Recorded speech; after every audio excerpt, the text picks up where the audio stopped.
Hey guys, Scott from Aristocob.com here. And Seth from theshrinkingpastor.com.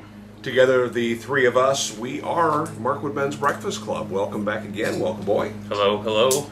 Good morning. The neighbors are mowing their lawn awfully early today. Yeah.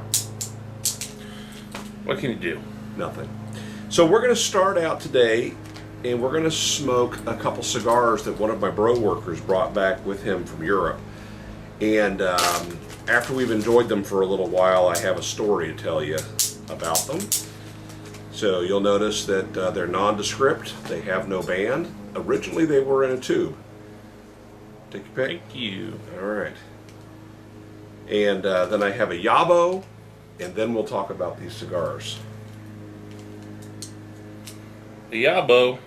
Yes, yet another box opening. For those of you who don't know what a YABO is, here's a torch lighter here.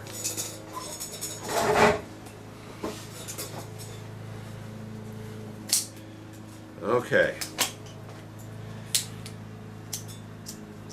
So I had a gentleman send me a package about a month ago, and a combination of my travels keeping me away and the fact that I just wasn't feeling well, I just didn't get a chance to actually open the package. After a month, I went ahead and opened the package and realized, wow, this is something that really needs to be shared. So I haven't gone through this entire package yet.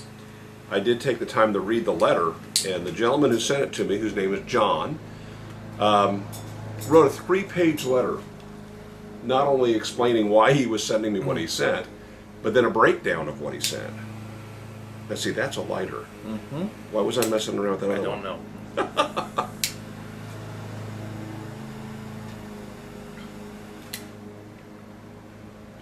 So far, it draws a little tight. So, here's the package. John looks like he lives in Florida, and he placed an order with us a while back, and apparently was pleased.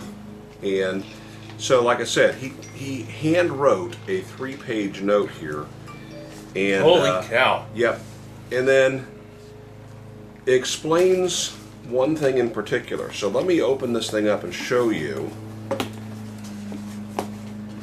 All of this is interesting, but to me the most interesting thing is in this box marked Fragile. A YABO within a YABO? Yes. So here is what John has sent me. He sent me a beautiful clay pipe. Check that out. So it's a clay pipe. It's got a metal band, and I don't know if that's acrylic or vulcanized rubber yet or not. In addition to that, take a look at that. This package also comes with another bowl, a replacement bowl, I assume, to fit that same configuration. Now in here there is the card of the company who produces it. This is Penn Valley Pipe Shop, and then the print here is so fancy, it's so fancy I can hardly read it. Can you make that out? The blue? Genuine Markus Fohr, F-O-H-R, handcrafted German pipes. Beautiful. Now, I've had a couple clay pipes. Most of the clay pipes I've owned were novelties. You know, like the ones that they sell at Colonial Williamsburg. Still functional and similar to the way they were made a couple hundred years ago in our country. You can get these at pipeshop.com. S-H-O-P-P-E. Shop A. Oh, so it's got a pretentious E. Pretentious E. This is style 38. That's awesome. My phone is dinging. Shut that thing off, would you? I will. Anyway, John, thank you for that. That's awesome.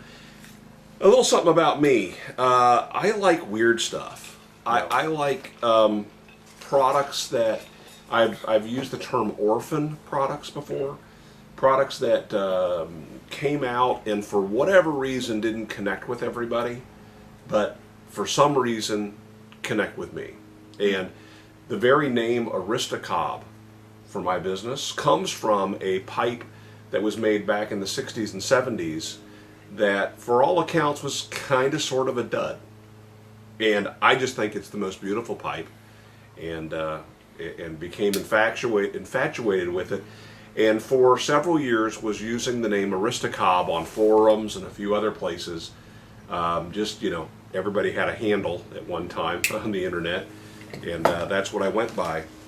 So when we started selling corncob pipes, it was logical to me to use that name, since that name had kind of gone out of business. Anyway, he sent along with that some documents specifically relating to the pipe. Apparently when he purchased it, the owner of the company sent along this letter written to him, explaining exactly what the pipe is, how it works, how you take care of it, how you clean it, as well as a frequently asked question sheet. That's smart. Really great. I mean, obviously when you're selling somebody something that is fragile and likely to become a frustration for people, since it is so different than smoking a briar pipe or even a corncob, to ensure their success with the product, to include something like that, it's really, really good.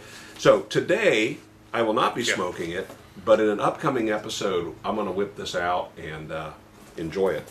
It's amazing how many customer issues with products are related to just poor customer education of the products up front. So, both in the plumbing business and where I am now, 50%, if not more, of customer complaints 6 months down the road could have been alleviated with some better customer education up on the front end. The size of that spider over there by the window. Oh! I am not thrilled by this appearance. No. Let's keep an eye on him. Yeah, it's fall in North Carolina, so I do expect to see some mice and some other things happening in my shop. I do not like spiders, though. No, let's torch them up. Maybe later. All right, so the other thing is, as I looked into this box initially, I thought, you know what? We are not far away from needing to get people to send us tobacco for Tobacco Advent. If you don't know, or if you don't recall, every year for the last several years, Boy and I, from the beginning of December to Christmas, do a daily video where we smoke tobacco provided by you. We ask that you send us something that you find interesting or that you enjoy, and ideally something that is unique, maybe from a brick and mortar or something that, again, not everybody has stumbled across. Or you've blended yourself. Or blended yourself, yeah.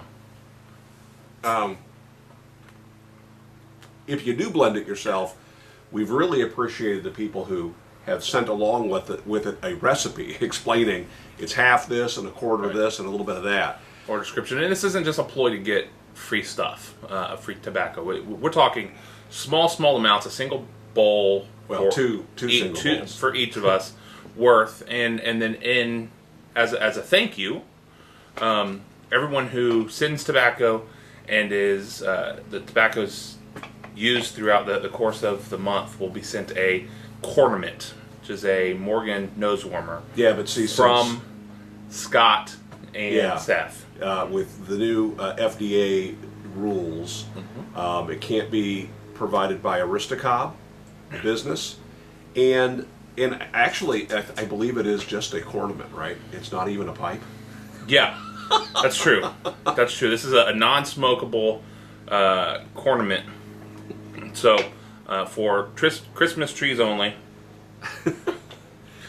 And the way we've done this in the past, because we have a number of people that send us multiples, we appreciate the multiples, but we limit each individual person to 2 tobaccos, 2 cornaments. If you want to send us more, we will eventually smoke it, and we'll mention you, and we'll talk about the tobacco on a upcoming episode of Mark and Ben's Breakfast Club. But anyway, the more people that send us one, the better it is, more interesting it is. And it's a great way for all of us to kind of communicate within the community about tobaccos that we enjoy. So in this box, we have a number of things. There's some over-the-counter tobaccos, a number of pouches. This is Tobacco Galleria Midnight Smoke. There is a Georgia Gold Vanilla. This is again Tobacco Galleria Blue Note. I wonder if that's the same Blue Note as Blue Note. I don't know. Do a little bit of research. Smoke some Blue Note. Ah, Missouri Meerschaum Great Dane tobacco. That's cool. Yep, had some of that. Haven't seen the packaging though. Again, yeah, we only got that in some bulk samples, didn't we? Yeah. Tobacco Galleria Nightcap. A tin of Pipes and Cigars Out of Office Civic Duty. He said duty. Ooh, a tin of Borkum Riff Limited Edition. I like Borkum Riff. This is Mixture with California wine. 36 degrees north mixture with California wine. That sounds interesting. And then a whole bunch of bags of bulk. I mean, this is absolutely fantastic, John. Thank you. We have Lane Limited Dark Red. That's their new cherry, which surprisingly, I like a cherry tobacco. I've never liked a cherry tobacco before. Sutliff Vanilla, Vanilla, Vanilla. Seattle Pipe Club's Plum Pudding. We have Vanilla Maple. We've got Vanilla Cavendish from Cornell and Deal. What is that? Robinson Pipe Blend. Whitehall Black Tie, and finally, mixture number 79, Cherry Brandy flavor. So it's always fun at Tobacco Advent to see how our viewers view us, because typically one of two things happens. Either we'll get people that don't care for aromatics that send in a bunch of aromatics just to offload them to get rid of this. Or our more masochistic friends will send Latakia and Perique, knowing that he hates strong English blends, and knowing that he'll have to smoke it for that day. So it's always fun to see what we get. I will not mention your name, but I'm looking at one person in particular that loves to bomb me every Tobacco Advent. Anyway, John, thank you so much. You are now absolutely in the running for a couple cornaments this coming Tobacco Advent. Thank you for getting us started off on that. Yeah. Thank you for your generosity on this. Yeah. And I look forward to breaking in to that. My brain just went numb. The clay pipe. Oh, yeah. So you had a story about these cigars. Yeah, so a bro worker of mine was in Europe here a couple weeks ago, and while he was there, he came across some Cuban cigars.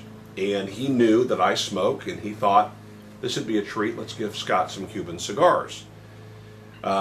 This very week, Monday of this week, President Obama signed an executive order changing the rules, allowing people who are traveling from outside of the U.S.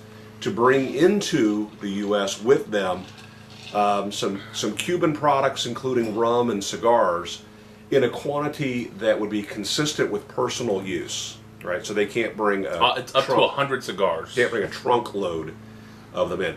And actually, that's the limit that politicians have had on them forever. Politicians who visited Cuba have been allowed to bring back 100 cigars for probably going back into the 60s. Anyway, so he had, of course, like most people, heard that we were beginning to normalize relationships with Cuba. He thought that it was okay. The big announcement was that there was going to be the release of the embargo. Right. So he believed that these cigars would be fine to bring to the U.S. So he packed them loosely in his carry-on and on the disclosure forms for importation, on the custom forms, he declared that he had 2 cigars. Well, they just zeroed in on that line and asked to see the cigars, and they pulled them out. And what these are Romeo and Julieta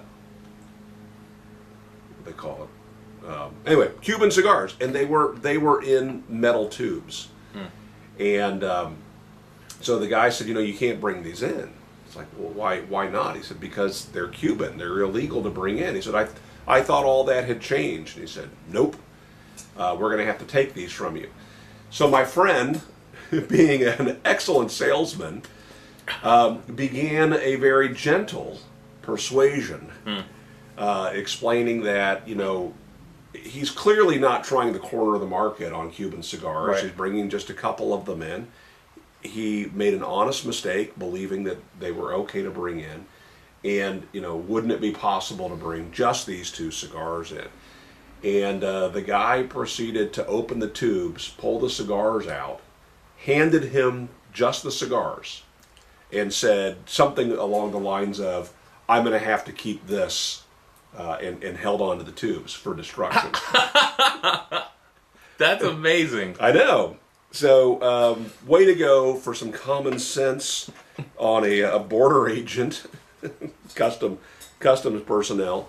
And thank you so much to my buddy Eddie. Yeah, thanks for making these happen. I don't know about you. I've been pleased with this so far. Yeah, I'm enjoying it. So then I was always under the impression that buying them, that the embargo restricted buying them in Cuba, that there was some sort of workaround if you bought them in other places that didn't have an embargo. And that, I think, comes from the fact that I have had friends that are English or British bring them over stateside without any problems, as long as they were being used for personal use. Yeah, no. But it's been... No, it's been, you're not allowed to bring them in. If you are a citizen. Yeah, because they had no problem bringing them in. That's a good question. My understanding has been that you were permitted, if you were an official guest to Cuba, and this is all on the up and up, that you can bring them back. I've received Cuban cigars from friends over the years who had family members that were just that. They would bring back a couple boxes, and then they would set a stick aside for me. And so I've had a number of real Cubans. I've had a couple fake Cubans. Yeah. I was in, where was I? Querétaro, Mexico. And one of my coworkers said, hey, look what I scored, and handed over some Cuban cigars to all of us. And I'm looking at the band on this Cohiba. It was so poorly printed. Yeah. And the wrapper looked horrible. I mean, it just looked all knotty and gnarly. And I took about 2 puffs of it, and it was a Te Amo. I mean, it was a straight up cheap Mexican cigar. Oh. It was so bad. And I know there are people that like Te Amos. I've had a few of them that weren't bad, but bargain bin Mexican cigars, right? Not good. But I think he spent $20 a piece on these fake Cohibas. Did you tell him? I did not tell him. Yeah. Did he talk him up? Did he enjoy it? No one enjoyed it. I was the first to tag out, and I said, oh. You know what? I think because I've been smoking Dominican cigars for so long, I prefer a milder cigar. So I really appreciate it, but this is just too strong for me. What I meant to say was nasty. It was just nasty. But no one finished their cigars.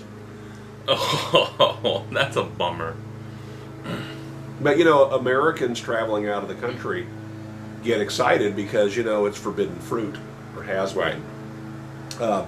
I've had them in Canada from legit cigar shops that were on the up and up, and in those cases, the Cuban cigars were a little bit more expensive than a Dominican, but they were all expensive because Canada taxes the heck out of it's like what, 200%? It's just an outrageous amount. But I want to say that I spent $25 on a stick one time. And I stood there, I was looking at the Opus X from Fuente, and I'd never had one of those, and those were already expensive, but then to see a Cuban cigar next to it, I thought, well, I'm going to go ahead and do this. Yeah. It's just too strong. This is not. No, it's great. These were probably made in Switzerland or something. Yeah. Swedish. Sweet. Switzerland and Sweden are not the same thing. No, yeah, not at all. Yeah. They're both cold though, right? Can be. We watched the Swiss Family Robinson movie last night with some of my grandkids. And were they in Switzerland? No, they were shipwrecked. From But Switzerland? they were from Switzerland, yes. In fact, they named their island Little Switzerland. Really? Or New Switzerland. New Switzerland. In the opposite direction, my wife and I started watching, for the first time for both of us, Pulp Fiction last night. What? Never seen Pulp Fiction. We Wow. Made it a little bit more than halfway through, and I was falling asleep. Not because of the movie, we're just not getting sleep these days. Did you know before seeing it that it's actually several stories? Mm-mm. No, I had no idea. Yeah. I had no idea. It's having seen other Quentin Tarantino films, it's definitely a Tarantino film. No question. It definitely keeps that same tone, but Did you get into the whole quarter pounder Royale discussion? that's at the very beginning. Yeah. Royale with cheese. Yes. What do they call a Big Mac? It's just a Big Mac. Yep. If you don't already know this, I've again traveled in Europe. You go to McDonald's because after a couple weeks, you just want something familiar. And actually, the McDonald's in Europe, really good. They have a higher quality expectation of their meat and stuff over there. No. They really do. And different things on the menu, too. Some McDonald's in Germany have beer. Mayonnaise is the norm for people to eat their French fries. And so ketchup, they charge you 25 cents a packet. Wow. For ketchup. It's that unusual. And I guess that makes sense. They probably aren't growing a lot of tomatoes. I guess not. But what's weird, though, to the point of this whole comment in the movie, they don't have pounds in most of Europe as a unit of measure. They're measuring things in metric, in kilograms. And so they don't have a quarter pounder. It doesn't make any sense to have a quarter pounder. Folks don't relate to that. What that measure is. Yep, but the menu is the same, plus there's some other things. I had a sandwich, a burger on a baguette that had 2 burger patties inside of this baguette and some amazing horseradish aioli, which is a fancy name for mayonnaise. Yeah. I posted a video, or I added this to a video that while I was in Germany a few years ago about this, and man, McDonald's US step up and introduce this thing. It was fantastic. The bread alone was on a whole nother level. Huh. Do you think there was more to that story than Yeah. that? I kept waiting. Yeah. I was thinking about Casey Neistat. They had a video, I guess it was New York. The McDonald's has a lobster roll. A $10 lobster roll. Oh, and first they went to the beach and had real lobster rolls.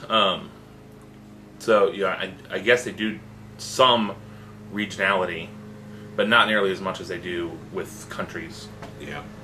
Like Japan always has weird stuff coming out from McDonald's and Burger King. And Kit Kat. Yeah. Yes. We have a friend that has a blog dedicated to Japanese Kit Kat bars. She was working in Japan for years, and they come out with a new Kit Kat bar every couple months. And so weird, just crazy flavors. Yeah. Colors. Yeah. Yeah. All right. Should wrap it up. We should. We got things to do. Yeah, we do. All right. Love the cigars. Thank you again, Eddie. Thanks again, John, for getting us kick-started on the Tobacco Advent. The rest of you. Where do they, if someone wanted to send some tobacco, where do they send that? We'll go ahead and put the address in the doobly-doo in the description here, and those can start coming. Again, we'll only use 2 of them during Tobacco Advent. If you want to send more, we're happy to smoke it throughout the year. If you want to get us an idea for what we do during that time, videos are usually much shorter, but they are every single day. We'll usually pose a question, discuss the question between us, and then we love to see activity going on in the comments section as well. You can check out any of the last 3 years of Tobacco Advents on our channel. Yep. All right. Make it a great week. Thanks, guys. Again, I sound like I have more to say. I don't. you I'm do. done. All right. Bye.